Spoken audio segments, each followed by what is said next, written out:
जब नाइट आता है तो वो आदमी घुटनों के बल बैठ जाता है और पिछली रात खराब हुआ टायर गिरा देता है। लगता है वो अपनी बालकनी से गिर गई थी और किसी तरह की लड़ाई के कोई निशान नहीं थे। और गार्ड्स ने कसम खाई कि उन्होंने किसी को आते जाते नहीं देखा। लड़का साफ तौर पर उदास है और नाइट हेड सर्वेंट से सिचुएशन संभालने के लिए कहता है, जो उसकी भावनात्मक स्थिति को दर्शाता है। जैसे ही नाइट कमरे से चला गया, हमारे हीरो ने हत्यारे लेडी को वापस बुलाया और वो ठीक इशारे पर आ गई। उसने जल्दी से सब बता दिया कि नौकर ने उसे देखते ही खुद को मार डाला था। लड़का अपनी निराशा छिपा नहीं सका और बुदबुदाया कि उसे लगा कि वो जानती होगी कि ऐसी चीजों को कैसे हैंडल करना है। महिला ने जवाब दिया।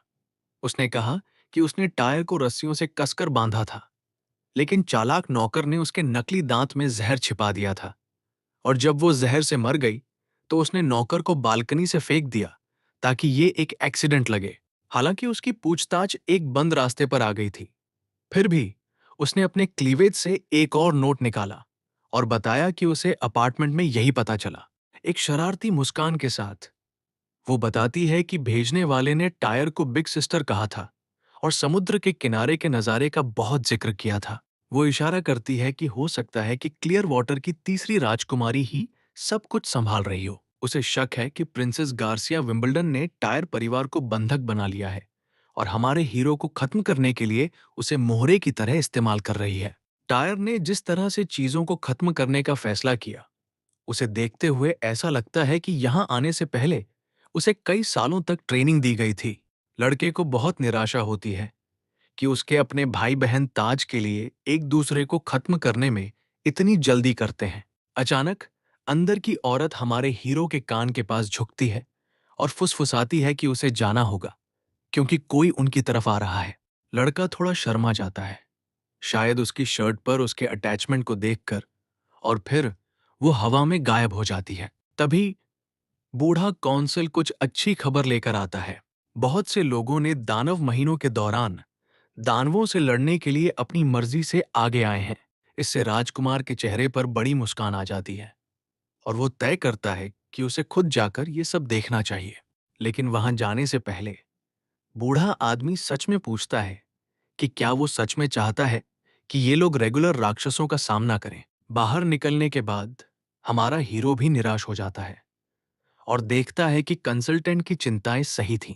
वे लोग लड़ाके नहीं लगते हैं, वे तो गली के गुंडे लगते हैं। दूसरी तरफ नाइट इस बात को लेकर बहुत उत्साहित है कि उसने हमारे हीरो की इच्छा के आधार पर इन लोगों को कैसे चुना।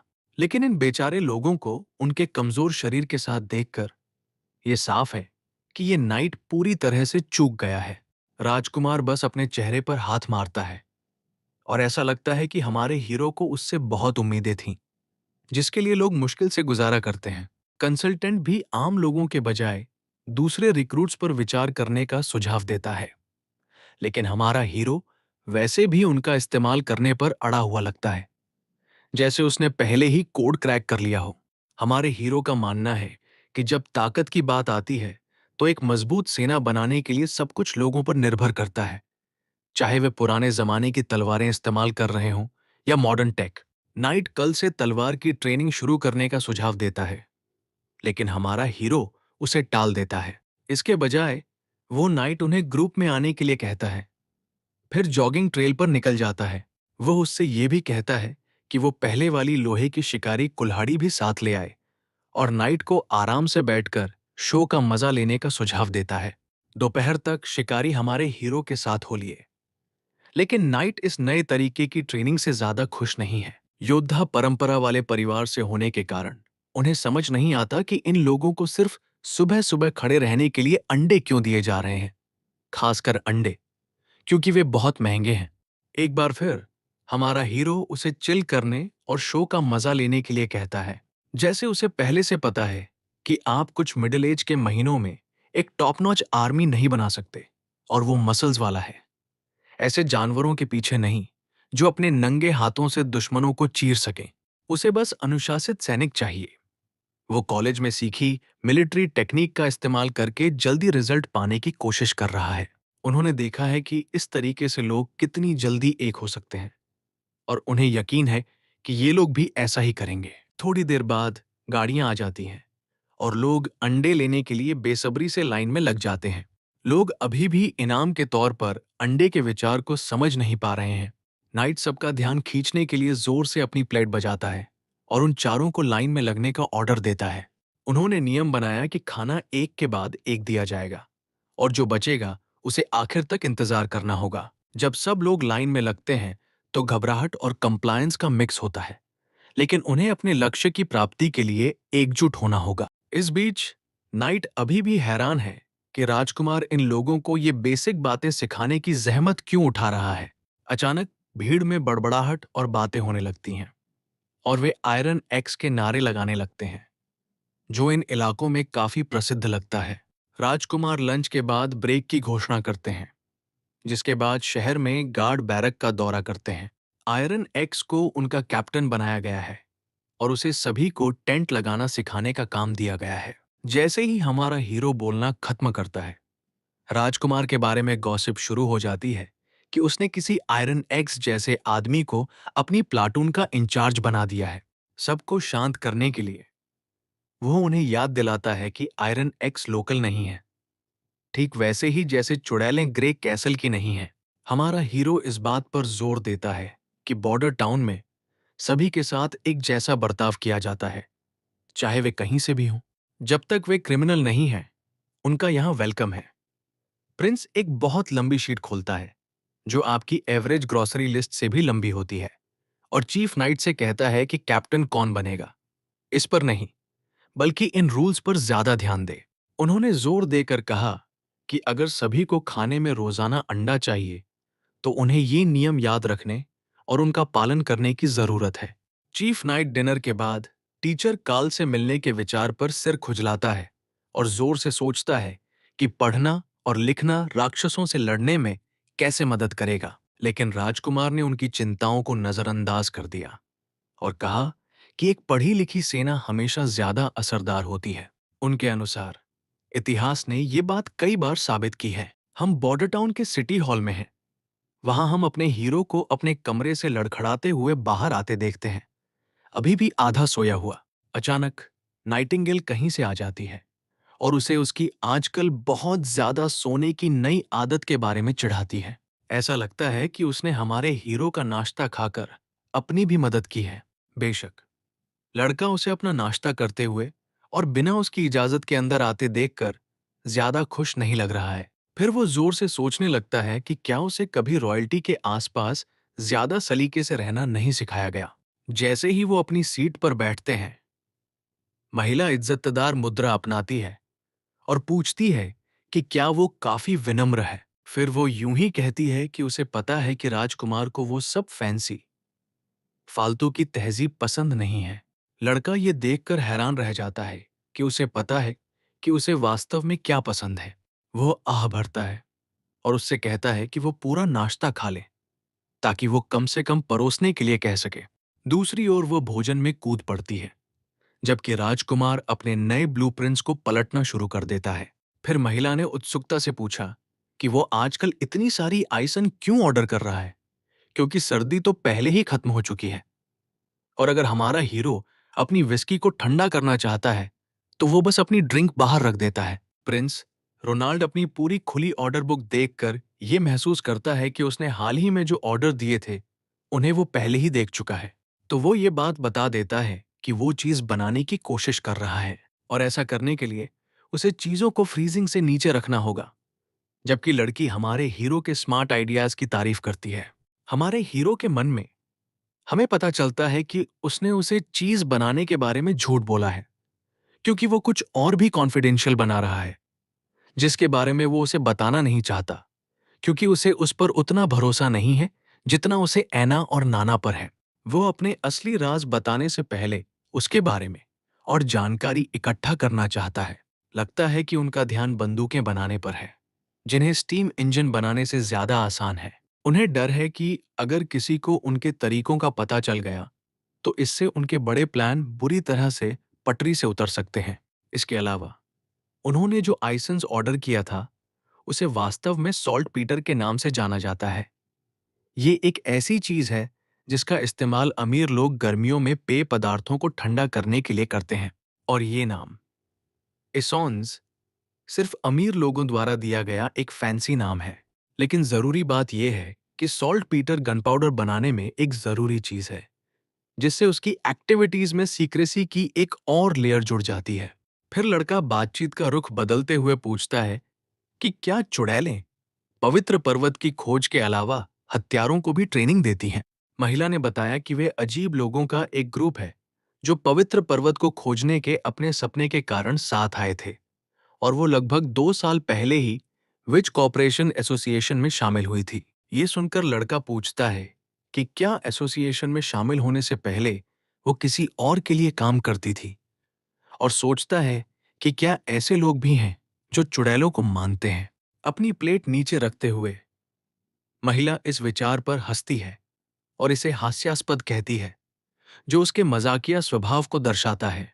दुख की बात है कि उसने बताया कि अगर उसके पिछले मालिक को पता होता कि वो चुड़ैल बन गई है, तो वो उसे घर के दरवाजे से अंदर नहीं आने देता। इसके अलावा वह मानती है कि अगर वो बाद में उसके काम नहीं आती, तो वो उसे चुपचाप और जल्दी से हटा देती। लड़का और ज्यादा उत्सुक हो जाता है और उसके बारे में और जानकारी मांगता है, लेकिन बाद में महिला चुप रहने का फैसला करती है और सही समय आने पर पूरी जानकारी देने का वादा करती है। वो उसे भरोसा भी दिलाती है कि वो परेशान न हो, और बताती है कि वो पिछले 5 साल से आजाद है और उसका किसी का मोहरा बनने का कोई प्लान नहीं है। लड़का चुप रहता है, थोड़ा उदास दिखता है, और उस बातचीत के बाद 5 दिन बीत जाते हैं। बाहर आंगन में हम देखते हैं कि हमारे हीरो ने प्रोडक्शन में आई दिक्कतों से निपटने के बाद आखिरकार अपना पहला काम पूरा कर लिया है, और वो इस खूबसूरती को अपने पास रखने के लिए बहुत खुश है। स्टीम इंजन पर काम करने का एक बड़ा कारण बड़ी मात्रा में बंदूकें बनाना था, इसलिए प्रोडक्शन बढ़ाने से पहले उन्हें पहले एक प्रोटोटाइप बनाना था और उसकी जांच पड़ताल करनी थी। लेकिन इस गति से उसे चिंता है कि वो डेमंस के महीने तक इनमें से सिर्फ 4 ही बना पाएगा। इस बीच नाइट सोचता है कि ये तथाकथित बंदूकें राक्षसों की मदद कैसे करेंगी। लड़ाई में लड़का बस उसे गांव के टॉप शिकारियों को इकट्ठा करने और इन हथियारों का इस्तेमाल करने के लिए एक किलर स्क्वाड बनाने के लिए कहता है। लेकिन जब नाइट ने हंटर्स की जगह पेट्रोल गार्ड्स इस्तेमाल करने का सुझाव दिया, तो राजकुमार को बहुत डर लगा। खैर, उन सैनिकों को पीछे मुड़कर देखने पर ऐसा लगता है कि हमारे हीरो का इन कमजोर पेट्रोल गार्ड्स को ये बंदूकें देने में हिचकिचाना सच में सही है। रोलैंड कैसल के नीचे अंधेरी सुरंगों में कुछ सैनिक सुरंगों से मार्च कर रहे हैं। अचानक उनमें से एक हवा में उछलता है और दूसरे सैनिक पर हमला कर देता है। स्कारफेस इस पतली मूंछ वाले सैनिक से कहता है कि या तो वो सरेंडर कर दे या फिर उसके दोस्त ग्रेमट जैसा ही अंजाम भुगते। जब मूंछों वाला पतला सैनिक अपने मरे हुए दोस्त को याद करता है, तो वो और भी गुस्सा हो जाता है और कसम खाता है कि वो कभी भी गुंडों को महल में कदम नहीं रखने देगा। तेजी से ताकत लगाकर वो उस निशान वाले आदमी को पीछे फेंक देता है, जिससे उसकी तलवार उड़ जाती है। थिन मस्टैच ने फिर अपनी तलवार तैयार की और बाईं ओर से स्कारफेस के कंधे पर वार करते हुए कहा कि ये ग्रे मट के लिए है। जब उसका खून बह रहा था, तो स्कारफेस ने हंसते हुए कहा कि उसे हैरानी है कि थिन मस्टैच सैनिक जैसा एक आम गार्ड पेट्रोल उसे चोट कैसे पहुंचा सकता है। ये सुनकर थिन मस्टैच को गुस्सा आता है और वो ये साफ साफ बताता है कि स्कारफेस जुआ खेलने और पब में सोने में समय बर्बाद कर रहा था, जबकि वो और उसके दोस्त अपने होम टाउन को बचाने के लिए हर दिन ट्रेनिंग कर रहे थे। उन्होंने कसम खाई कि वे लॉन्गसोंग और उसके साथियों को अपने गांव की शांति भंग नहीं करने देंगे। जैसे ही पतली मूंछों वाला अपने विरोधी को खत्म करने के लिए कूदता है, एक और घमंडी आदमी भी लड़ाई में शामिल हो जाता है और सीधे उसके सीने में चाकू घोंप देता है। बेचारा आदमी खंजर से दर्द से तड़पता है और घायल होकर जमीन पर गिर जाता है। इस बीच दूसरे घुसपैठिए कॉन्फिडेंस से उसके ऊपर खड़े हो जाते हैं। हैरानी की बात है कि पतली मूंछ वाला आदमी दर्द के बावजूद अपनी छाती से खंजर निकाल लेता है और तेजी से उसे पास में रखी टॉर्च की तरफ फेंक देता है। खंजर से मशाल टूट जाती है, आग बुझ जाती है और पूरा इलाका अंधेरे में डूब जाता है। महल के खाने के स्टोरेज में पतली मूंछ वाला एक डिब्बे में छिप जाता है। उन्हें यकीन है कि ये घुसपैठिए यहाँ खाने की सप्लाई पर हमला करने आए हैं। अगर वे सारा खाना खराब करने में कामयाब हो जाते हैं तो बॉर्डर टाउन के पास लॉन्गसुंग किले में जाने के अलावा कोई चारा नहीं होगा। सैनिक को खुद पर निराशा होने लगती है कि वो एक जरूरी फूड बैंक की रक्षा नहीं कर पा रहा है, जबकि उनका राजकुमार इस शहर की तरक्की के लिए जी जान से लगा हुआ है। अचानक उसका चेहरा डर से भर जाता है जब उसके पीछे का दरवाजा खुलता है और वे गुस्सैल सैनिक एक बार फिर दिखाई देते हैं। घुसपैठियों में से एक सैनिक का कॉलर पकड़कर उसे जमीन पर गिरा देता है और कहता है कि वो भागना बंद करे और ड्यूक रयान की मांगों के आगे सरेंडर कर दें। अगर आप भूल गए हैं कि ड्यूक रयान कौन है, तो वो सफेद बालों वाला आदमी है जो हमारे हीरो को अपने इलाके के आसपास भी नहीं चाहता। धमकी के बावजूद सैनिक अपनी बात पर अड़ा रहता है और हिम्मत से कहता है कि उसका राजकुमार ड्यूक रयान की योजनाओं को जरूर नाकाम कर देगा। घुसपैठिए इस आइडिया का मजाक उड़ाते हैं और राजकुमार की काबिलियत पर हंसते हैं। फिर लीडर अपने चमचों को बाहर निकलने को कहता है और जब वे ऐसा कर रहे होते हैं तो सैनिक खाना खराब कर देता है। बिना किसी हिचकिचाहट के एक नौकर पतली मूंछ वाले आदमी के सिर पर जोर से थप्पड़ मारता है। बेहोश होने से पहले बेचारे सैनिक को लगता है कि क्या उसका अंत ऐसे ही होगा, लेकिन ऐसा लगता है कि किस्मत की कुछ और ही योजना थी, क्योंकि नाइटिंगेल अचानक वहां आ जाती है। वे घुसपैठियों से पूछती है कि क्या वे किसी और के इलाके में मजे कर रहे हैं, लेकिन उन्हें चेतावनी देती है कि उनकी पार्टी बहुत जल्द बंद होने वाली है। घुसपैठिए ये जानना चाहते हैं कि वो खुद को क्या समझती है। नाइटिंगेल कूली जवाब देती है कि वो बॉर्डर टाउन की लोकल है। वो सवाल करती है कि ये जोकर यहाँ क्यों हैं और कहती है कि वे नालियों में रेंगते हुए सीवर के चूहों जैसे दिखते हैं। ऐसा लगता है कि उन घुसपैठियों को पता नहीं है कि वे कितने बुरे हाल में हैं और उनका लीडर अपने क्रू से कहता है कि इस रहस्यमयी महिला को मार गिराओ, लेकिन वो बस मुस्कुराती है और एक झटके में वो अपना हाथ घुमाती है और अचानक लाशें फर्श पर गिरने लगती हैं। हमारा सैनिक धुंधली आंखों से देख रहा है कि ये रहस्यमयी व्यक्ति तेजी से घुसपैठियों को मार गिराता है। इससे पहले कि वो समझ पाता कि वो कौन है, वो बेहोश हो जाता है। अगले दिन हमें खाने के सामान के स्टोरेज में घुसपैठियों की लाशें बिखरी हुई मिलती हैं। घटनास्थल का मुआयना कर रहा नाइट अपना सिर खुजला रहा है। वो ये समझने की कोशिश कर रहा है कि इन लोगों को किसने मारा होगा।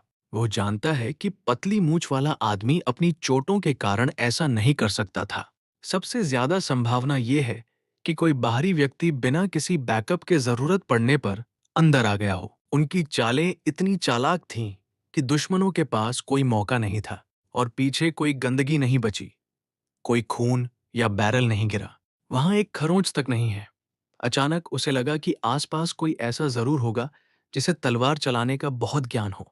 उसे अपने कबीले के इतिहास और शूरवीरों की कला में उनकी महारत पर गर्व होने लगता है, जो उसकी संस्कृति और परंपरा के प्रति सम्मान को दर्शाता है। सैनिक अपनी रिपोर्ट देता है और बताता है कि ऑटोप्सी हो चुकी है और उन्होंने लाशों की पहचान कर ली है। इनमें से 8 हमारे शहर के गार्ड से थे और एक अभी भी रहस्य है। चीफ नाइट बचे हुए लोगों के बारे में पूछता है। सैनिक कहता है कि कैप्टन ब्रायन को हीलिंग मिल रही है स्पेशल, लेकिन स्कारफेस को कालकोठरी में फेंक दिया गया और बंद कर दिया गया। नाइट सैनिक से कहता है कि पूछताछ के लिए स्कारफेस को तुरंत जगा दे। इस बीच राजकुमार को गुस्सा आ रहा है कि उसने अभी तक कोई खास तरक्की नहीं की है और ये लोग पहले से ही उसे गिराने की कोशिश कर रहे हैं, लेकिन वो शुक्रगुजार है कि नाइटिंगेल ने आकर दिन बचा लिया। नाइटिंगेल उसे भरोसा दिलाती है कि वे घुसपैठिए वैसे भी उस तक नहीं पहुंच सकते थे, क्योंकि एना उसके फर्श के ठीक नीचे सो रही थी। तभी राजकुमार को एक आइडिया आता है। वो नाइटिंगेल को अपनी सीक्रेट बॉडीगार्ड बनाने का प्रस्ताव देता है और उसे एक ऐसा काम देता है जिसमें अन्ना से ज्यादा पैसे मिलते हैं। गार्डन हर हफ्ते 2 दिन की छुट्टी और पेड छुट्टियों के साथ रहने के लिए एक प्यारी जगह है, लेकिन इतने सारे लुभावने फायदों के बावजूद वो प्यार से उसका ऑफर ठुकरा देती है और कहती है कि वो एसोसिएशन और अपने दोस्तों को वहीं नहीं छोड़ सकती। राजकुमार का सुझाव है कि सभी को शहर में ले आएं, क्योंकि कंस्ट्रक्शन के बाद वहां काफी जगह है। वो उसे भरोसा दिलाता है कि कोई भेदभाव नहीं होगा और वे आजादी से रह सकते हैं। एक बार फिर वो ये कहते हुए मना कर देती है कि वो भविष्य में इस बारे में सोचेगी, जिससे राजकुमार को मना किए जाने पर थोड़ा अजीब महसूस होता है। आगे बढ़ते हुए लड़का पूछता है कि क्या उसने सैनिकों को ठीक करने के बाद नाना को सुरक्षित रूप से घर वापस भेज दिया। उसने कंफर्म किया कि उसने ऐसा किया था और बताया कि घायल सैनिकों को देखकर नाना डर गई थी। लेकिन इसमें कोई हैरानी की बात नहीं है, क्योंकि उसका अनुभव ज्यादातर मुर्गियों की मरहम पट्टी करने का है। इसलिए जख्मों से भरे किसी इंसान को ठीक करना उसके लिए डरावना था। बातचीत पर वापस आते हुए लड़का उससे पूछता है कि क्या उसे पता चल गया है कि इस घुसपैठ के पीछे उसके भाई बहनों में से कौन हो सकता है। महिला ने बताया कि इस बार घुसपैठ के पीछे उसके भाई बहन नहीं थे। दोषियों ने बॉर्डर टाउन के पेट्रोल गार्ड्स को रिश्वत दी। उनका प्लान इतना खराब था कि उन्होंने 2 गवाहों को जिंदा छोड़ दिया, जिनमें पकड़े जाने से पहले खुद को मारने की हिम्मत भी नहीं थी। वे उसे भरोसा दिलाती है कि वे जल्द ही इसका पता लगा लेंगे, क्योंकि नाइट द चीफ पहले से ही एक घुसपैठिए से पूछताछ कर रहा है। वो ये भी बताती है कि तीसरी राजकुमारी के घुसपैठिए की तुलना में ये लोग हैरानी की बात है कि कमजोर और रोने वाले थे। जब महल के बाहर सब कुछ शांत था, तो हम देखते हैं कि हमारा हीरो चीफ नाइट के साथ टहल रहा है और मूंछ वाले पतले सैनिक से मिलने जा रहा है। जब सैनिक कमरे में राजकुमार को देखता है, तो वो पूरी तरह चौंक जाता है और अपने बिस्तर पर कूद जाता है। राजकुमार ब्रायन की हिम्मत और लड़ाई की तारीफ करते हुए शुरू करते हैं, लेकिन ब्रायन इमोशनल हो जाते हैं और कहते हैं कि ये उनका दोस्त था जिसने सच में आगे बढ़कर काम किया। वो सच्चा हीरो था जिसने अपनी जान कुर्बान कर दी। लेकिन राजकुमार ने सैनिक को भरोसा दिलाया और कहा कि उसके दोस्त के अंतिम संस्कार से उसे उसकी बहादुरी के लिए वो पहचान मिलेगी जिसका वो हकदार है। जहां तक स्कारफेस की बात है, उसे पूरी सजा मिल रही है। उसे 3 दिन में फांसी दी जानी है और राजकुमार को उम्मीद है कि ब्रायन इतना ठीक हो जाएगा कि वो ये होते हुए देख सके। थिन मस्टैच ने फिर बताया कि स्कारफेस में कथित तौर पर कुलीन खून है और इशारा किया कि इससे लॉन्गसॉन्ग किले में परेशानी खड़ी हो सकती है। राजकुमार ने इसे टाल दिया और बताया कि स्कारफेस एल्क परिवार के खानदान से भले ही अमीर हो, लेकिन उसके पास कोई टाइटल या जमीन नहीं है। इसके अलावा उसने बॉर्डर ऑफ टाउन का सारा खाना जलाने की कोशिश की, जिससे बहुत बड़ी गंदगी हो गई जिसे नजरअंदाज नहीं किया जा सकता। ये भरोसा दिलाते हुए कि कोई और पेट्रोलिंग का काम संभाल लेगा, राजकुमार थिन मस्टैच से आराम करने को कहता है। आने वाले महीने में डेमंस उसे राजकुमार के बहादुर नाइट के तौर पर सम्मान देने का वादा करता है। इसके बाद हम शहर की दीवार पर हैं, जहां हंटर आयरन एक्स से नए रंगरूटों को कड़ी ट्रेनिंग दी जा रही है। आयरन एक्स ने अचानक सबका ध्यान खींचा और वे चौंक गए, क्योंकि राजकुमार इंस्पेक्शन के लिए यहां आया हुआ था। लेकिन ऐसा लगता है कि प्रिंस को कोई अंदाजा नहीं है कि इस इंस्पेक्शन के दौरान उन्हें क्या कहना है। वो अजीब तरह से किसी भी सैनिक के पास जाकर उनके दैनिक दिनचर्या के बारे में पूछने का फैसला करता है। एक दोस्ताना मुस्कान के साथ वो सैनिक पूछता है कि उसे ट्रेनिंग कैसी लग रही है और क्या वो आजकल अच्छा खा रहा है। सैनिक राजकुमार के सामने बहुत घबराया हुआ लग रहा है, जबकि हमारा राजकुमार टीवी पर देखी किसी चीज की नकल कर रहा है। अचानक सैनिक घुटनों के बल बैठ जाता है, जिससे राजकुमार पूरी तरह हैरान और अजीब सा हो जाता है और सोचने लगता है कि कहीं उससे कुछ छूट तो नहीं गया। इस बीच सैनिक की आंखों में आंसू आ गए।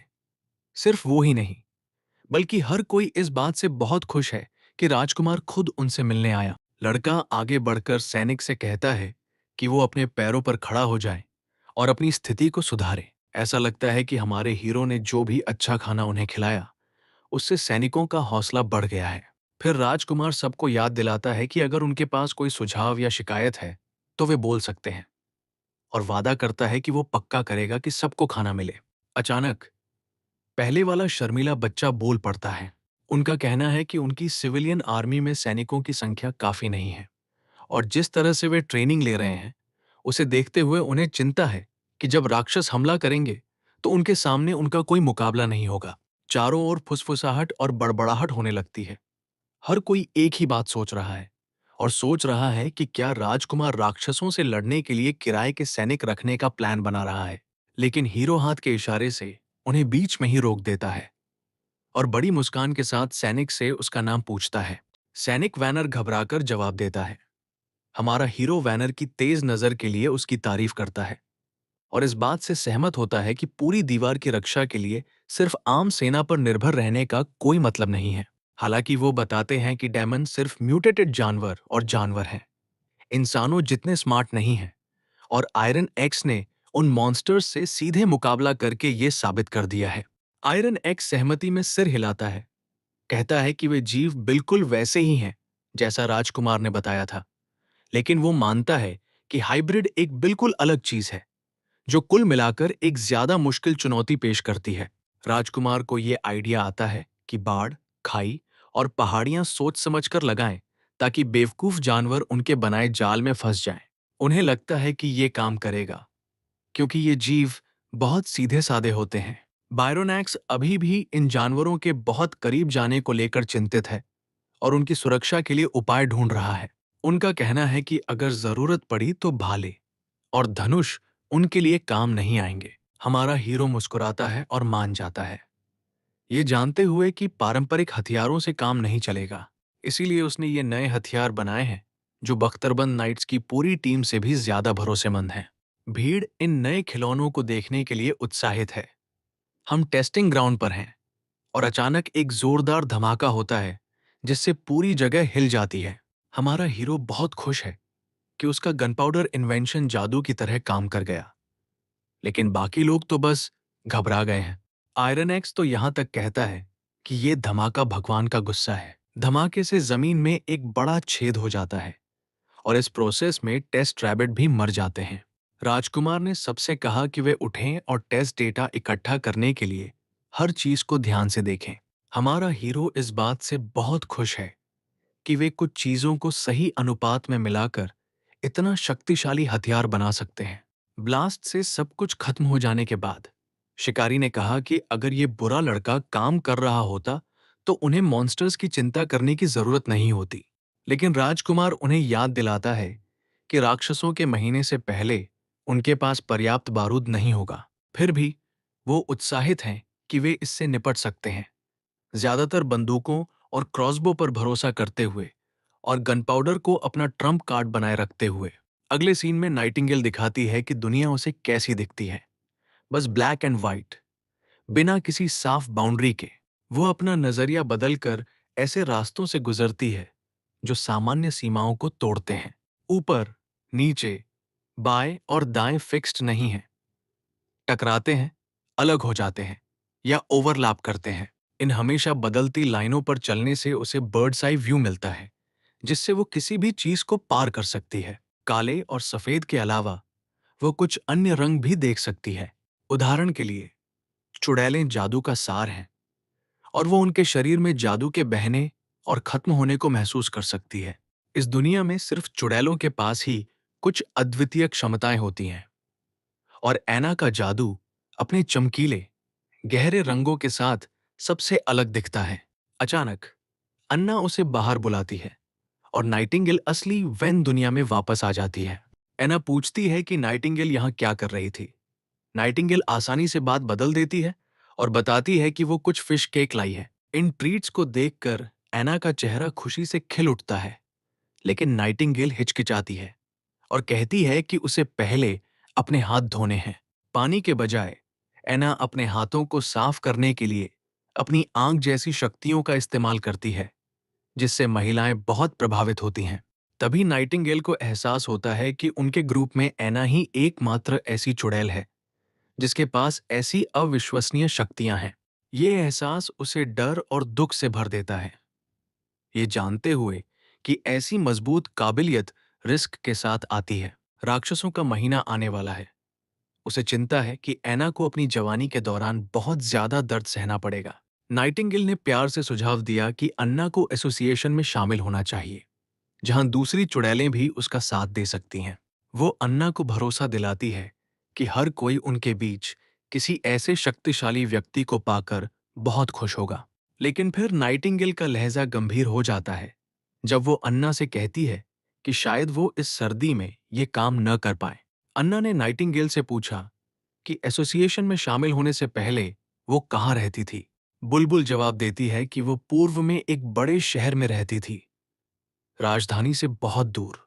इसके बाद अन्ना पूछती है कि क्या नाइटिंगेल उस समय खुश थी। नाइटिंगेल का मन तुरंत अपने अतीत में चला जाता है। उसे याद आता है कि वो कितनी दुखी थी। बेड़ियों और एक पावर स्प्रेसिंग लॉकेट से बंद थी। सीधे जवाब देने के बजाय नाइटिंगेल सवाल को घुमा देती है और अन्ना से पूछती है कि वो क्यों जानना चाहती है। एना ने बताया कि बॉर्डर टाउन की झुग्गियों में उनकी जिंदगी बहुत मुश्किल थी। उसके पिता ने उसे 25 सोने के सिक्कों के बदले चर्च को बेच दिया था और हमारे हीरो ने ही उसे उन जंजीरों से आजाद कराया था। अब अन्ना को सच में खुशी है कि वो जहां है। नाइटिंगेल धीरे से एना को याद दिलाती है कि महल छोड़ना कोई ऑप्शन नहीं है, क्योंकि दूसरे लोग चुड़ैलों से नफरत करते हैं। लेकिन एना उम्मीद बनाए रखती है और राजकुमार पर भरोसा करती है कि वो उनके लिए चीजें बदल देगा।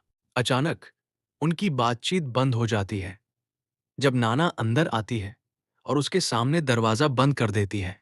वो रो रही है और दौड़कर एना को गले लगाती है और ऐसी बातें बोलती है जो उसके लिए बहुत बड़ी बात है।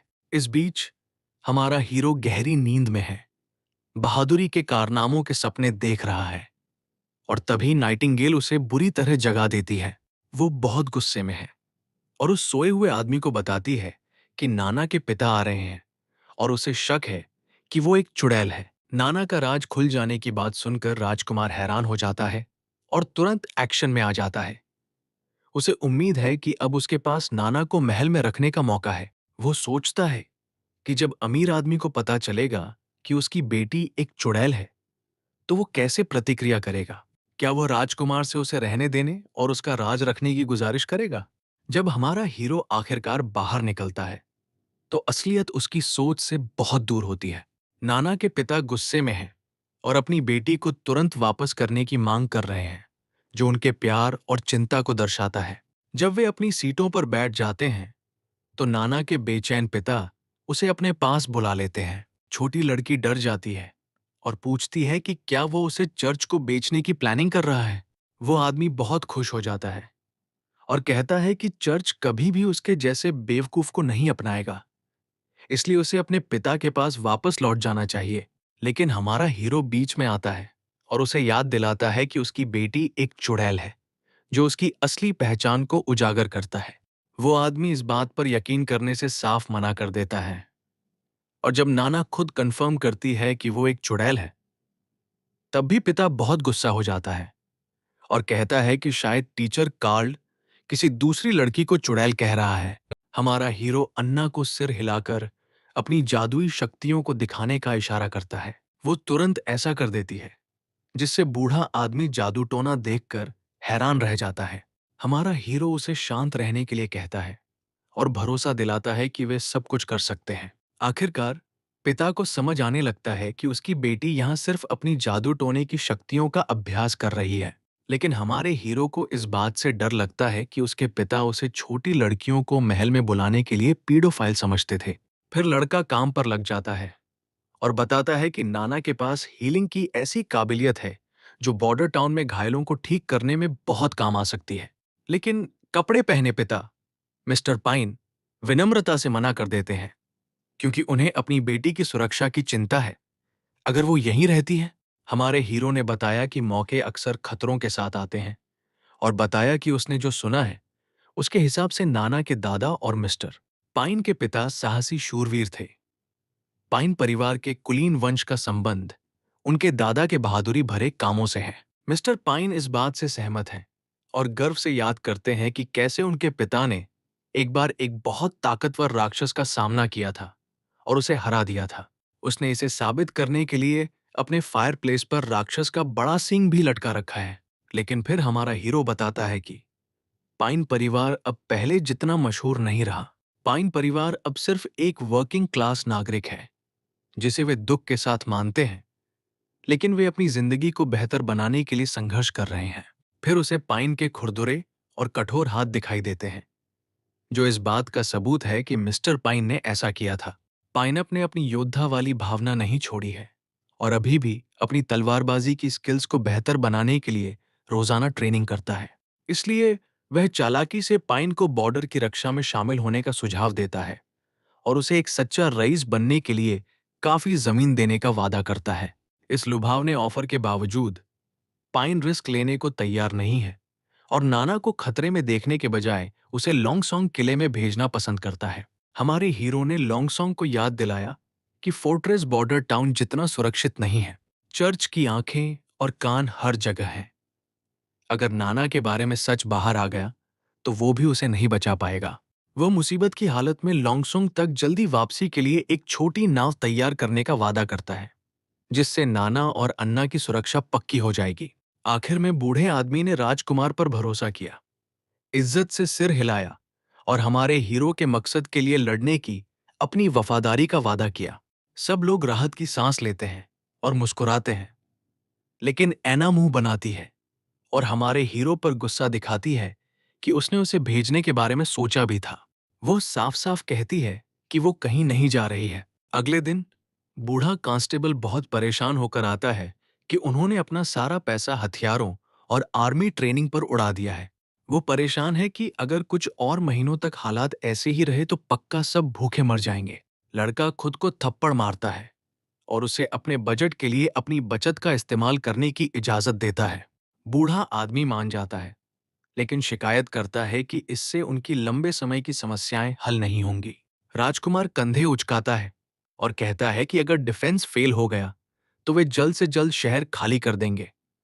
फिर बूढ़े आदमी को जैसा कहा गया है वैसा करने के लिए भेज देता है। कांस्टेबल के जाने के बाद लड़का अपनी जमा पूंजी सब खर्च करने के बाद बहुत टूटा हुआ महसूस करता है, और अगर बॉर्डर की सुरक्षा फिर भी फेल हो जाती है तो वो फंस जाएगा।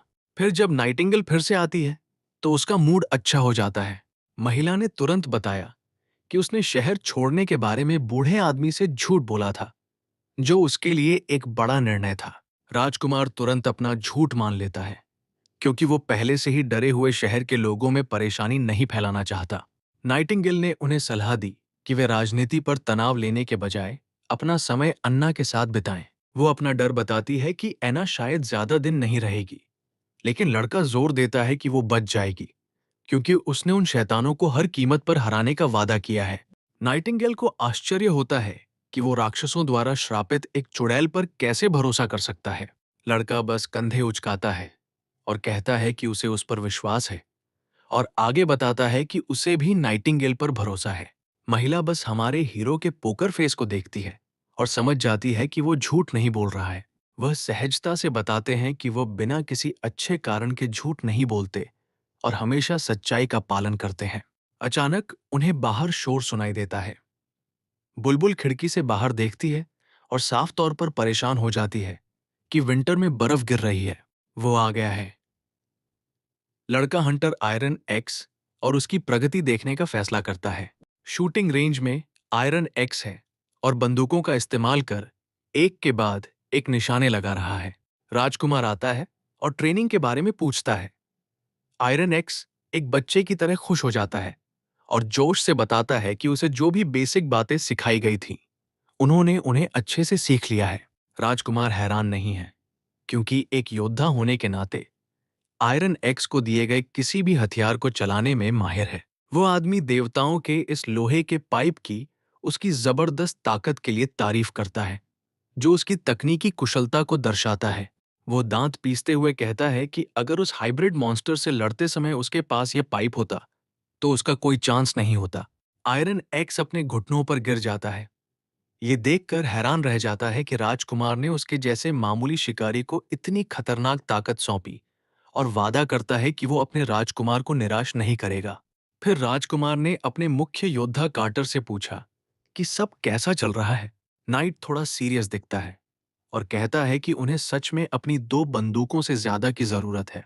हमारे हीरो को ये बात समझ में आ जाती है और वो भरोसा दिलाता है कि 2 और बंदूकें पहले से ही बन रही हैं और जल्द ही तैयार हो जाएंगी। वो मानते हैं कि उन्होंने डेवलपमेंट में जल्दबाजी की, क्योंकि राक्षसों के महीने आखिरकार आ गए हैं। मुझे ऐसा लगने लगा है कि ये कॉमिक गेम ऑफ थ्रोन्स का मैनहवा वर्जन बन रही है।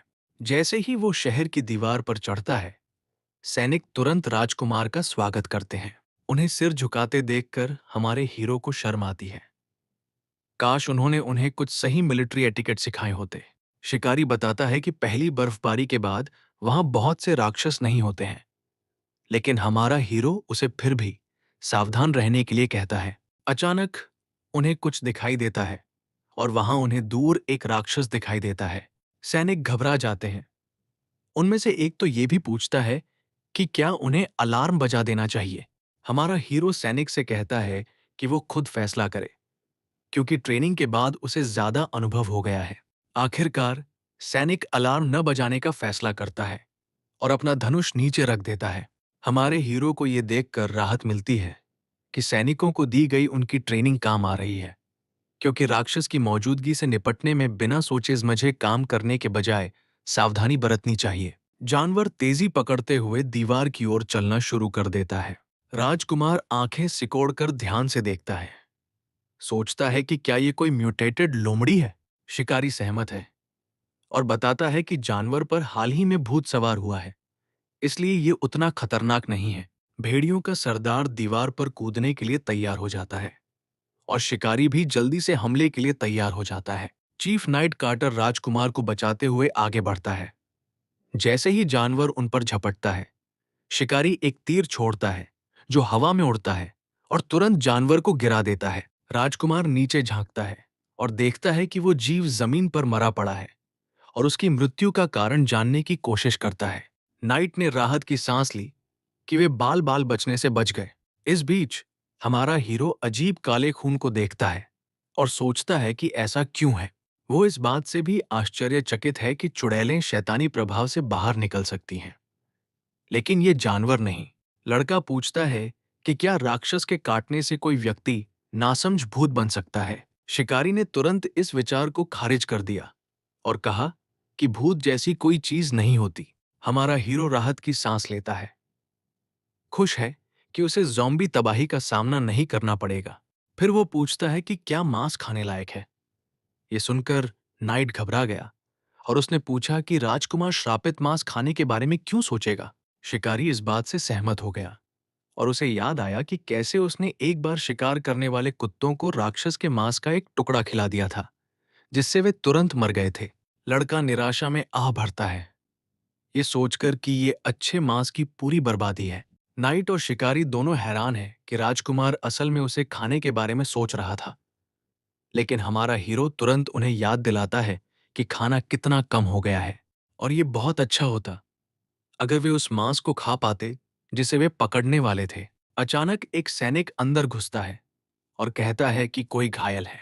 लगता है ये कोई रेगुलर गार्ड नहीं है, बल्कि उत्तरी खदानों का एक वर्कर है। अगली बात जो आपको पता चलती है वो ये है कि नाना अकेली बैठी होती हैं। तभी नाइटिंगेल अचानक आ जाती हैं और पूछती हैं कि क्या वो बोर हो रही हैं। छोटी लड़की बुरी तरह डर कर एक मील दूर कूद जाती है और महिला तुरंत उसे डराने के लिए माफी मांगती है। नाइटिंगेल ने बताया कि एना अभी भी काम में बिजी है और जल्द ही वापस आ सकती है।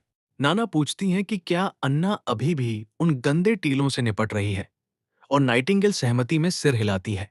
इसके बाद नाइटिंगेल कुर्सी पर बैठ जाती है और आदत के कारण अन्ना की अनुमति के बिना उसकी चाय छीन लेती है।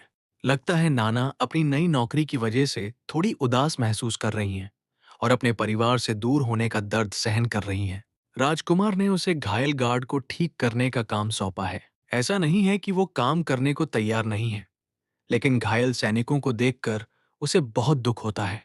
वो अपनी काबिलियत का अच्छे से इस्तेमाल करने के लिए अपने डर पर काबू पाना चाहती है और चाहती है कि वो अन्ना की तरह साहसी हो। अचानक नाइटिंगेल किसी को आते हुए देखती है और एक सैनिक तेजी से अंदर आता है और नाना से कहता है कि वो तुरंत नीचे आ जाए, क्योंकि वहां एक मरीज बुरी तरह घायल है जिसे उसकी मदद की जरूरत है। अस्पताल में घायल आदमी दर्द से चिल्ला रहा है और अपने राजकुमार से अपने बहुत ज्यादा दर्द से राहत दिलाने की गुहार लगा रहा है।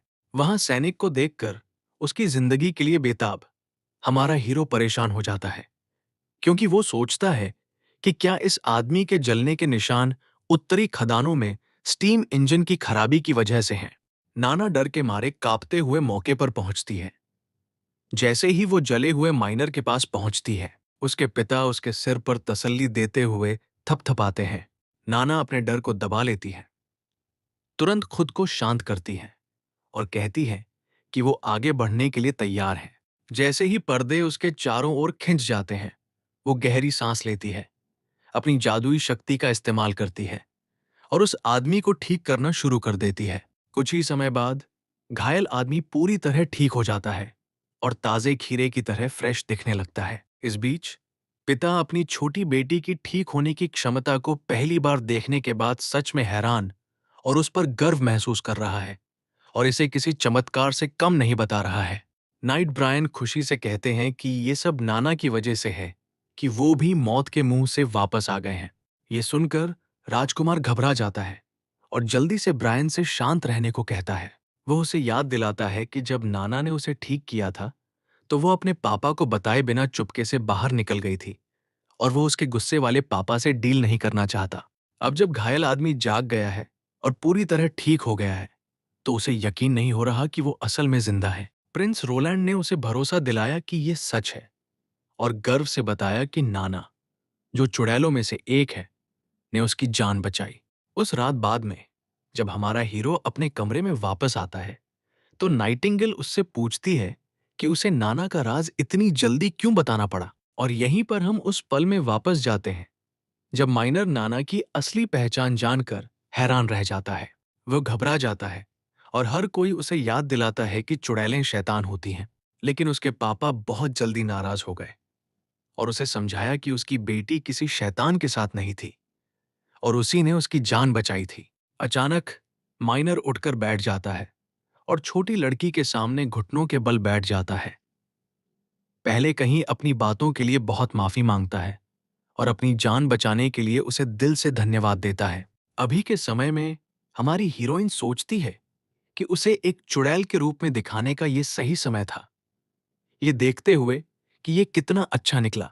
इसके अलावा अगर वे आने वाले महीनों में राक्षसों के खिलाफ उसकी शक्तियों का उपयोग करने जा रहे हैं तो एक चुड़ैल के रूप में उसकी पहचान छिपाना वैसे भी एक विकल्प नहीं होता। उन्होंने इस बात पर भी जोर दिया कि चूंकि चर्च के लोग पहले ही लोंगसोंग किले के लिए निकल चुके हैं, इसलिए उनकी लड़कियों को परेशान करने वाला कोई नहीं है। महिला उससे पूछती है कि क्या उसने शुरू से ही सब कुछ प्लान कर लिया था। लड़का तुरंत मान जाता है और कहता है कि बर्फ ने किले की सड़कें बंद कर दी हैं और बंदरगाह उसके कंट्रोल में है। चर्च को बॉर्डर टाउन में क्या हो रहा है ये जानने की कोई जरूरत नहीं है। चुड़ैलों के खिलाफ सीधी कार्रवाई करने की तो बात ही छोड़ दें। इससे उन्हें चुड़ैलों को बुराई का पुनर्जन्म मानने के बारे में लोगों की राय बदलने के लिए 3 महीने का अच्छा समय मिल जाता है। वो बताते हैं कि कैसे नाना अब सैनिकों की नजरों में विलन के बजाय एक फरिश्ता के तौर पर देखी जाती हैं, क्योंकि वो हाल ही में ठीक हुई हैं। वे उसकी शक्ति का इस्तेमाल करके सबको ठीक कर सकते हैं, जिससे सबका हौसला बढ़ेगा। एक बार जब वे आम लोगों के मन से भेदभाव हटा देंगे तो सब खुश हो जाएंगे। नाइटिंगेल को कोई अंदाजा नहीं है कि हमारा हीरो ये सब करके क्या हासिल करना चाहता है, इसलिए वो उससे पूछती है कि वो चुड़ैलों के लिए इतना कुछ क्यों कर रहा है। हमारा हीरो उसे एक बार फिर याद दिलाता है कि उसके शहर की सीमा पर मूल के आधार पर भेदभाव नहीं होता है और चुड़ैलों जैसी नफरत करने वाले को भी हर दूसरे इंसान की तरह यहीं रहना चाहिए। हमारे हीरो के बड़े प्लान सुनकर उस औरत की आंखें चौड़ी हो गईं और ये स्पष्ट था कि उसके पास अपने दिल की कोई महत्वपूर्ण बात कहने को है। वो मानती है कि वो पहले हमारे हीरो के साथ सीधी नहीं थी। राजकुमार इस बात से हैरान रह जाता है और वो महिला बताने लगती है कि कैसे एसोसिएशन में उसकी बहनें सालों से इधर-उधर घूम रही हैं और रास्ते में उम्मीद खो चुकी हैं।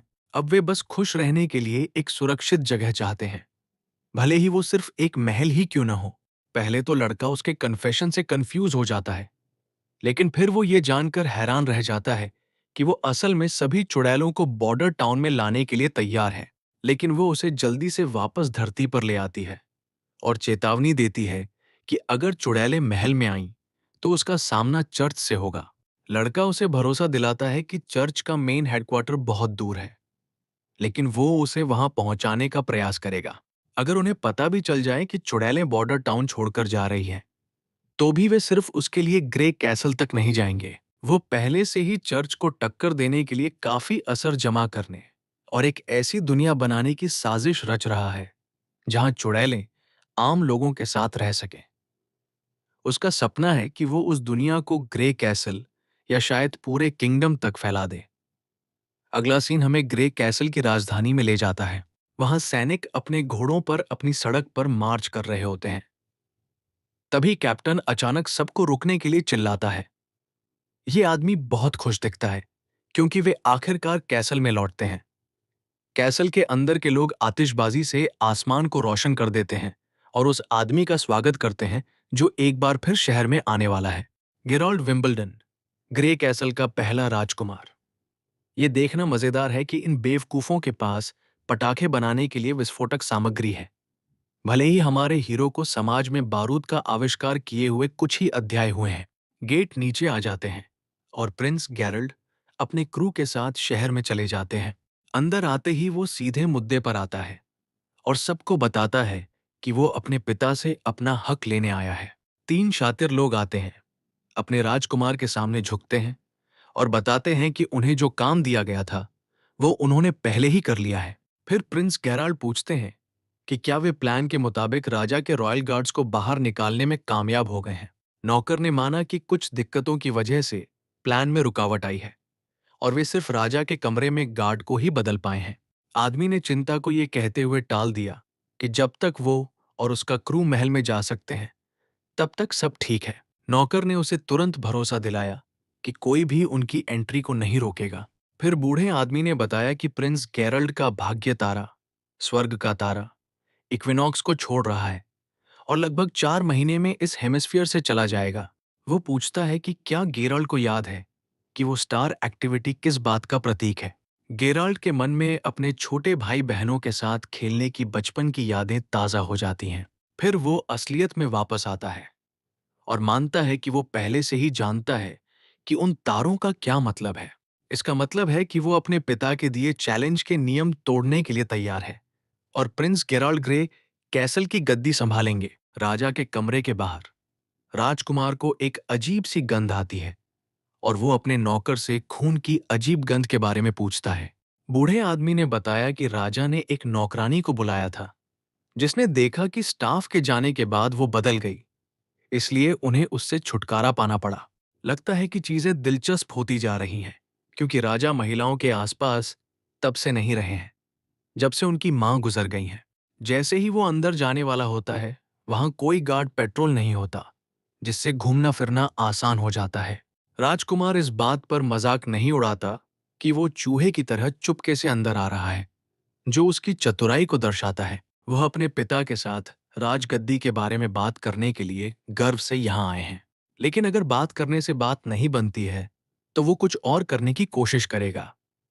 वो अपनी तलवार पकड़ता है और दरवाजे की ओर झुक जाता है। खून की गंध तेज हो जाती है। जैसे ही वो अंदर झांकता है उसे खून दिखता है और वो दरवाजा तोड़ देता है। अंदर उसे अपना भाई खड़ा मिलता है और ग्रे कैसल का तीसरा राजा विंबलडन मरा हुआ पड़ा है और उसके सीने में खंजर है।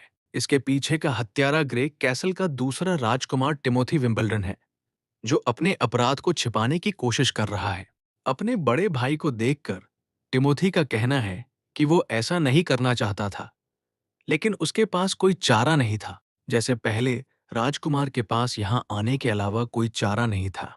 लगभग तुरंत ही सैनिकों का एक झुंड पहले राजकुमार और उसके ठीक पीछे आ गया और उसे घेर लिया। बड़े भाई ने अपने छोटे भाई से पूछा कि वो कब से इसकी प्लानिंग कर रहा था। टिमोथी बताते हैं कि उनके पिता का दिया हुआ आदेश शतरंज के खेल जैसा था। वो मानता है कि उसने नियमों के अनुसार खेलने की योजना बनाई थी, लेकिन तीसरी राजकुमारी ने गंदा खेलना शुरू कर दिया।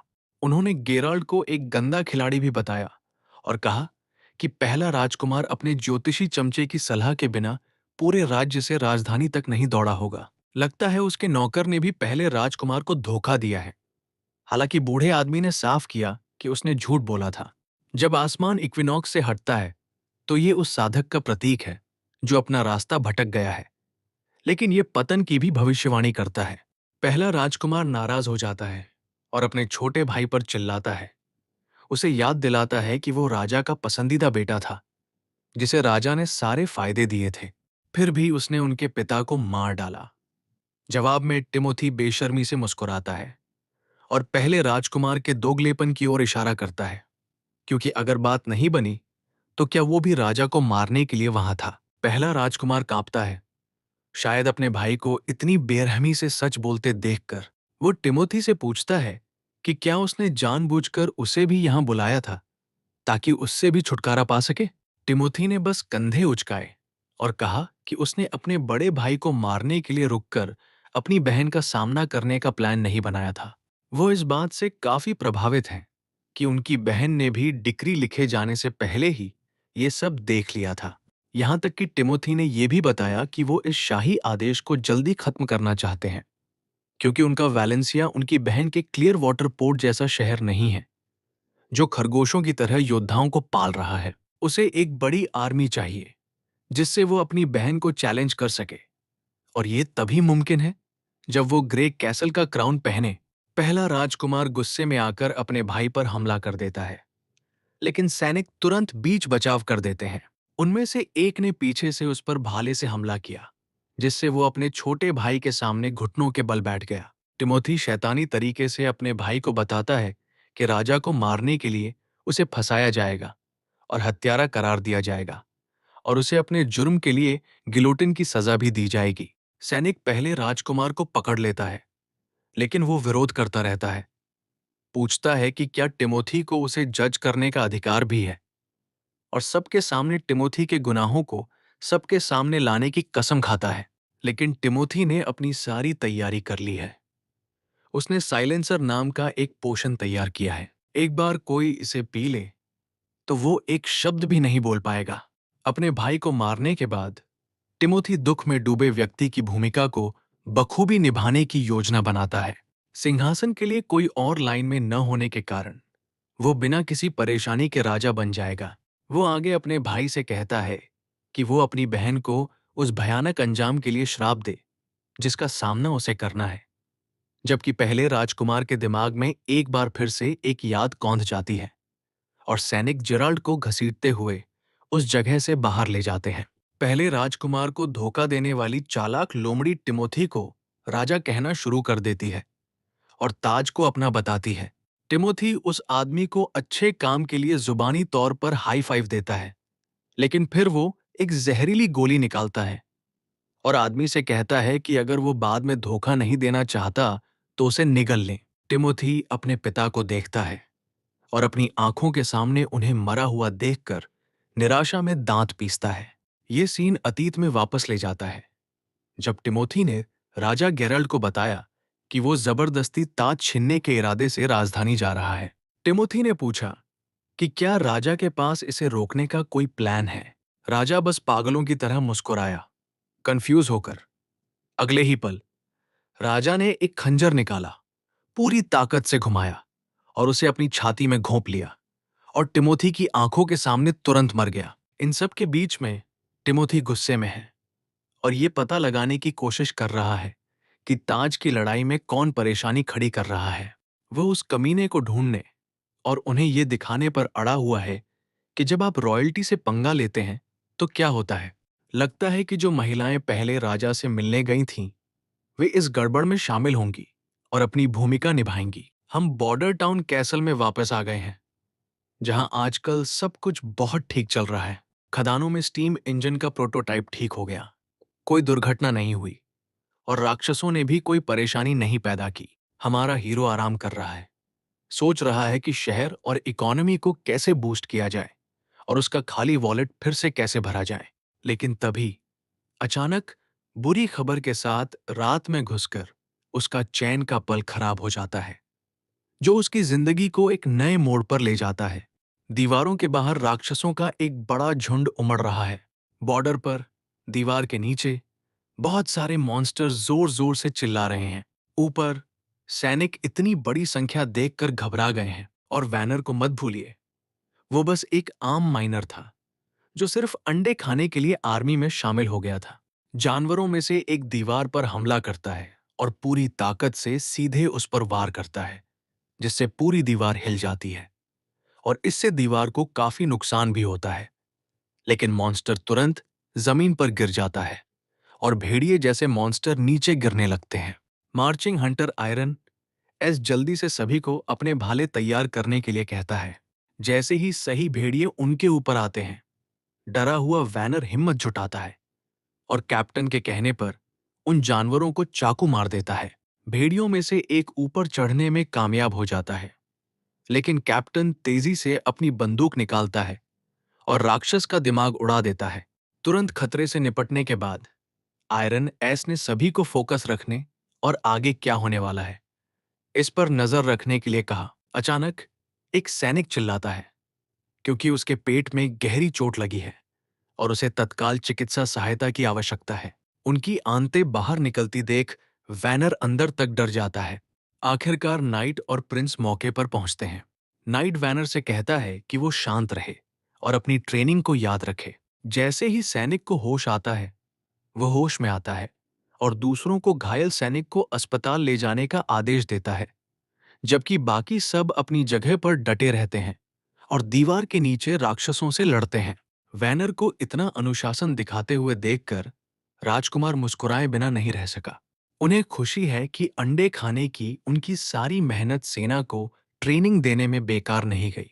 अचानक जमीन पर उनकी नजर किसी चीज पर पड़ती है, कुछ इतना अजीब कि हमारा हीरो भी घबरा जाता है।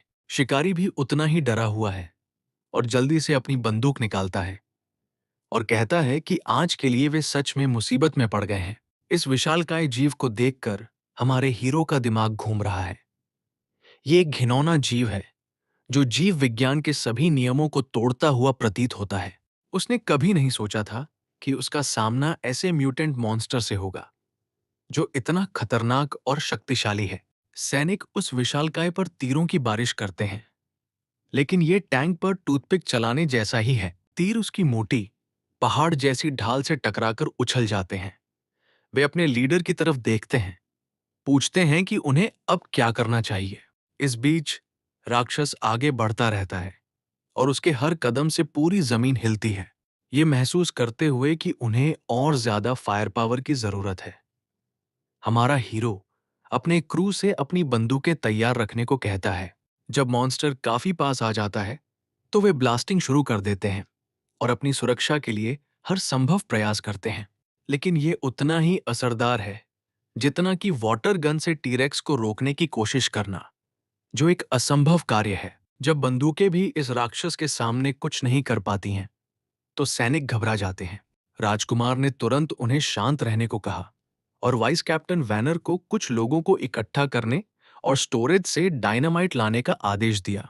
ऑर्डर देने के बाद वो सबको सुनाने की कोशिश करता है, लेकिन अचानक धमाका हो जाता है। उस विशालकाय जानवर ने उस दीवार को गिरा दिया जिसे बनाने में उन्होंने बहुत मेहनत की थी। इस समय राजकुमार को पूरा यकीन है कि वे फंस गए हैं। उसने सोचा नहीं था कि मॉन्स्टर इतना टफ होगा, और इससे पहले कि कुछ बुरा हो जाए तुरंत पीछे हटने को कहेगा। जैसे ही दीवार गिरती है, नाइटिंगेल झपट्टा मारकर आती है और हमारे हीरो को बुरी तरह गिरने से बचाती है। जब वे वापस ठोस जमीन पर आ गए तो लड़का उससे पूछता है कि वो वहां क्या कर रही है, जो उसकी जिज्ञासा और चिंता को दर्शाता है। वो बताती है कि वो इसलिए आई थी क्योंकि वो परेशान थी और अब ऐसा लगता है कि उसकी चिंता वास्तविक थी। वो हमारे हीरो से पूछती है कि वो मॉन्स्टर से कैसे निपटने का प्लान बना रहा है।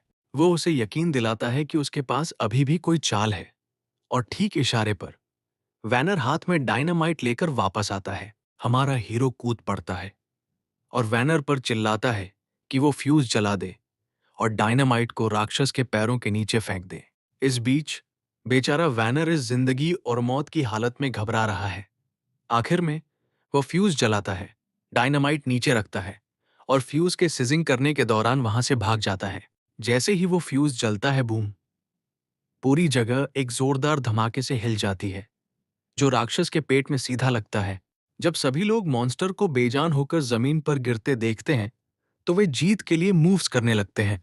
राजकुमार ऐसे मुस्कुरा रहा है जैसे उसने अभी अभी कोई टेस्ट पास किया हो, लेकिन उनका जश्न तब खत्म हो जाता है जब वे और जानवरों को अपनी तरफ दहाड़ते हुए देखते हैं।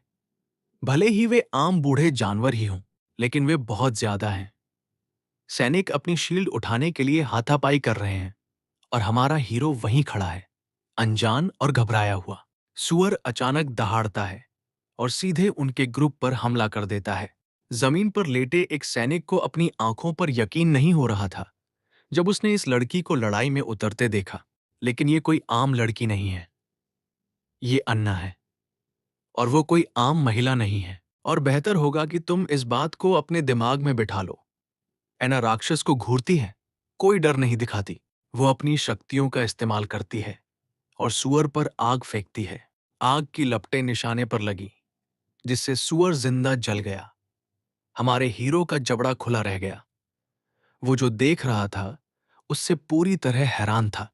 राजकुमार खुद को पूरी तरह बेवकूफ महसूस करता है, क्योंकि उसने कभी भी लड़ाई के मैदान में ऐना की भूमिका के बारे में उसके बिल्डिंग और टाउन प्रोजेक्ट से आगे नहीं सोचा। इसीलिए उसने उसे सिग्बे में सुरक्षित रखा, ताकि कोई खतरा न हो और उसे कोई अंदाजा नहीं है कि वो यहां से कैसे निकली। जैसे ही नाइट ब्रायन घुटनों के बल नीचे बैठता है, वो राजकुमार को बताता है कि मिस अन्ना उसकी सुरक्षा को लेकर चिंतित थी और दीवार पर आने पर अड़ी हुई थी और वो उसे रोक नहीं पाया।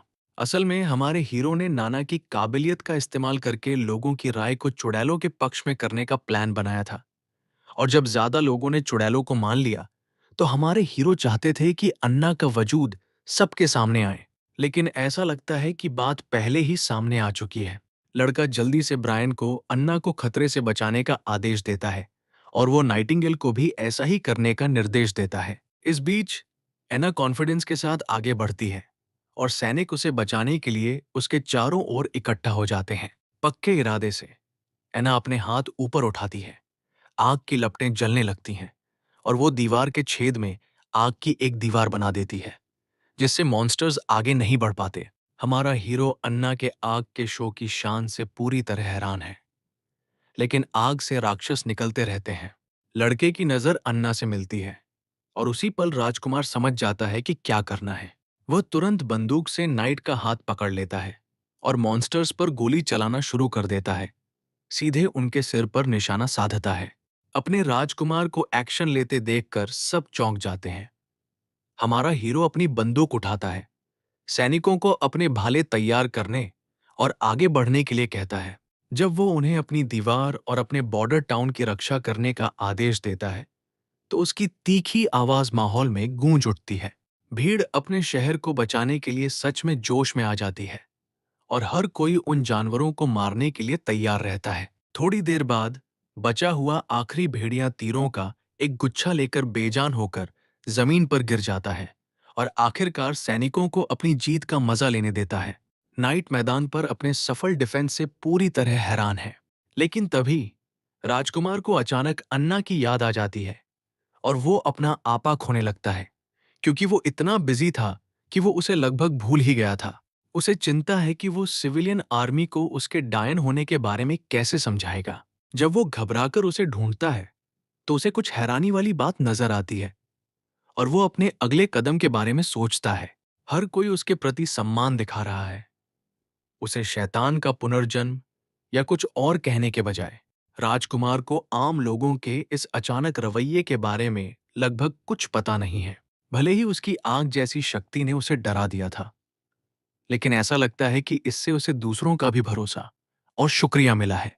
जब अन्ना आखिरकार राजकुमार के सामने खड़ी होती है, तो वो अपनी शक्तियों का इस्तेमाल करके थकी हुई लगती है और तुरंत बेहोश हो जाती है और नाटकीय ढंग से सीधे हमारे हीरो की छाती पर गिर जाती है। अगला सीन हमें गार्सिया के घर क्लियर वाटर पोर्ट पर ले जाता है, जहां तीसरी राजकुमारी को खबर मिलती है कि उसके पिता की मृत्यु हो गई है। लेटर के मुताबिक उसके भाई गेरोल्ड द फर्स्ट प्रिंस पर हत्या का आरोप है और अब उसे गार्ड्स ने बंद कर दिया है। वे कह रहे हैं कि उसने खुद को नहीं मारा, बल्कि बड़े लोगों ने उसे फांसी की सजा सुनाई है। इस खबर से उसकी रात सच में खराब हो जाती है और उसे ये सब बहुत अजीब लगता है। थोड़ी हिचकिचाहट के बाद वो मानती है कि उसका भाई थोड़ा बेवकूफ हो सकता है, लेकिन वो इतना बेवकूफ नहीं है कि मौत की कामना करे। वो बताती है कि कैसे टिमोथी जनता को बेवकूफ बनाने के लिए गेराल्ड पर इल्जाम लगाने की कोशिश कर रहा है, लेकिन पूरे ग्रे कैसल पर कंट्रोल रातों रात नहीं होगा। तो वो अपने प्लान में उसी हिसाब से बदलाव कर रही है। हालांकि नाइट अभी भी टिमोथी को लेकर हैरान है कि उसने ऐसा स्टंट क्यों किया, खासकर तब जब राजा हमेशा उसका साथ देता था। वो राजकुमारी है, जब वो सच का बम गिराती है, टिमोथी उससे डरता है। काले झंडे को देखकर वो कांप रहा है। वो बताती है कि टिमोथी का ये कदम बिल्कुल गलत था। हाँ, वो अपने पिता की मौत का दोष गेरल्ट पर डालने की कोशिश कर रहा है, लेकिन वो हमेशा के लिए सबको बेवकूफ नहीं बना सकता। अगर वो पूरे ग्रे कैसल पर कब्जा करना चाहता है, तो इसके लिए ज्यादा बड़ी और लगातार कोशिश करनी होगी। इसलिए वो अपने प्लान को उसी हिसाब से बदलने का फैसला करती है। महिला कल ग्रे कैसल के लिए निकलने का फैसला करती है। उसका नाइट पूछता है कि क्या वो टिमोथी के साथ आमने सामने जाने का प्लान बना रही है। वो टिमोथी से कहती है कि अगर वो डिक्री को अपने आप खत्म होने देने के लिए 5 साल तक इंतजार नहीं कर रहा है, तो वो भी नहीं करेगी। नाइट परेशान लग रहा है और कहता है कि अब तक पूरा राज्य राजा की मौत का दुख मना रहा होगा। वो मजाक में पूछती है कि क्या वो चाहता है कि वो भी आंसू बहाए। नाइट जल्दी से नहीं कहता है और बात मानकर घुटनों पर बैठ जाता है। उसके अगले कदम का इंतजार करता है। फिर वो उसे कहती है कि वो जाकर ब्लैक फ्लीट के कैप्टन का नाम ले आए, क्योंकि वे जल्द से जल्द निकलने वाले हैं। बॉर्डर टाउन में मॉन्स्टर्स के उस भयानक हमले के बाद कोई हमला नहीं हुआ है। इसके अलावा घायल सैनिक जल्दी ठीक हो गए और तुरंत अपनी ड्यूटी पर लौट आए। चीफ नाइट को हाइब्रिड मॉन्स्टर शेल का इस्तेमाल करके टूटी हुई दीवार को जोड़ने का काम दिया गया था, ताकि वो बैरियर के साथ एक हो जाए। बड़े पैमाने पर हुए हमले के खिलाफ उनकी जीत में सबसे बड़ा फैक्टर बेशक अन्ना था। हालांकि उसे बेहोश हुए कुछ हफ्ते हो गए हैं और वो अभी तक नहीं जागी है। नाइटिंगेल कहती हैं कि आज उनका मैच्योरिटी डे है, लेकिन उन्हें यकीन है कि वो नींद में ही मर जाएंगी, क्योंकि मैच्योरिटी का दर्द सिर्फ जागते हुए ही सहा जा सकता है। वो उदास होकर बताती है कि उसने अपनी आंखों के सामने बहुत सी चुड़ैलों को मरते देखा है। उनके साथ जानवरों जैसा बर्ताव किया गया, उन्हें जलाया गया, या अमीर लोग किसी अजीब मजे के लिए धीरे धीरे टॉर्चर करते थे। किस्मत वाले लोग समाज से दूर देश निकाला में रहते हैं, हमेशा पवित्र पहाड़ का पीछा करते रहते हैं, एक दूर का सपना जिसे वे पकड़ नहीं पाते। लेकिन वो कहती है कि ऐना बाकियों जैसी नहीं है। एसोसिएशन की बहनों के उलट यहां असल में उसकी देखभाल की जाती है। हमारे हीरो उसे अहमियत देते हैं और उसे पूरा सम्मान देते हैं। नाइटिंगेल बताती हैं कि पवित्र पर्वत का असली मतलब यही है, भेदभाव से मुक्त जीवन, जहां सभी समान हैं। ऐना के मामले में वो ये पहले ही कर चुकी है। जैसे ही हमारे हीरो के मन में ऐना की यादें, उसकी ताकत, पहले दिन से लेकर उस पल तक का उसका इरादा, जब उसने राजकुमार के साथ रहने की कसम खाई थी, वो उसका हाथ कसकर पकड़ लेता है, उसे जाने नहीं देता। आधी रात को नाइटिंगेल ने देखा कि ऐना की जवानी शुरू हो रही है और उसके शरीर में जादू महसूस किया। पास में रखी एक मोमबत्ती अजीब हरे रंग से चमकने लगती है, जिससे हमारा हीरो चौंक जाता है और सोचता है कि ये शैतानी आत्माओं का काम है। लेकिन खुद अन्ना में कोई बदलाव नहीं दिखता। फिर अचानक मोमबत्ती की लौ धीमी हो जाती है, जिससे चिंता की लहर दौड़ जाती है। खासकर छोटी नाना के लिए टिमटिमाती मोमबत्ती उस चमकदार हरी एनर्जी के साथ फिर से जिंदा हो गई, जिसने सबको फिर से हैरान कर दिया। अचानक अन्ना अपनी आंखें खोलती है, जिससे वहां मौजूद सभी लोग चौंक जाते हैं। राजकुमार रोलैंड जल्दी से वहां पहुंचते हैं और तुरंत पूछते हैं कि वो कैसी महसूस कर रही है। शुक्र है, एना पूरी तरह ठीक लग रही है। वो हमारे हैरान हीरो की तरफ हाथ बढ़ाती है और उसे समझ नहीं आता कि क्या उम्मीद करें। लेकिन तभी उसकी हथेली पर एक लौ जल उठती है, जो चमकीले हरे रंग में चमकती है, जिससे एक बार फिर सब हैरान रह जाते हैं। हिम्मत जुटाकर राजकुमार रोलैंड सावधानी से लौ को छूने के लिए आगे बढ़ता है।